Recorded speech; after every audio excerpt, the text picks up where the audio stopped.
750க்கு மேற்பட்ட திரைப்படங்கள்ல பாடல்கள் எழுதியிருக்காரு. 2800க்கு மேற்பட்ட பாடல்கள் நமக்காக எழுதியிருக்காரு. அதெல்லாம் தாண்டி தமிழ் சினிமால ஒவ்வொரு உறவுக்குமே ஒரு பாடல் எழுதிய ஒரு கவிஞர் அப்படின்னு பேர் வாங்கின கவிஞர் ஸ்நேகன் அவர்கள் இன்னைக்கு சரிகமபா லிட்டில் சாம்ப்ஸ்.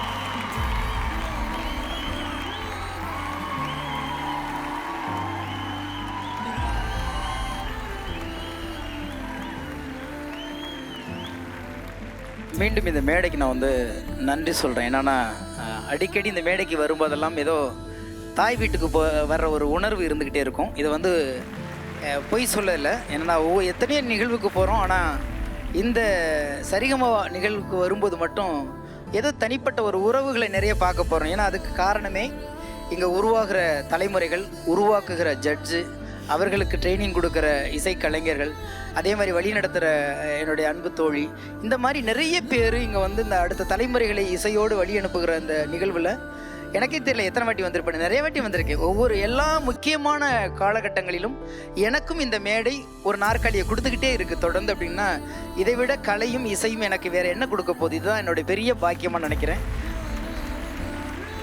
ஸ்நேகன் சார், வணக்கம் அண்ணா. வெல்கம் டு து சரிகமபா. நன்றி. இந்த சீசன் நீங்கள் வரல, இது வரைக்கும் ஃபர்ஸ்ட் டைம் வரீங்கன்னு நினைக்கிறேன். நிறைய நல்ல பாடல்கள் இன்றைக்கி வரப்போகிறது. அது உங்களோட கருத்து கேட்குறதுக்கு அவலாக காத்துட்ருக்கோம். பாட்டை கேளுங்க, சேர்ந்து என்ஜாய் பண்ணுவோம். நன்றி நன்றி நன்றி.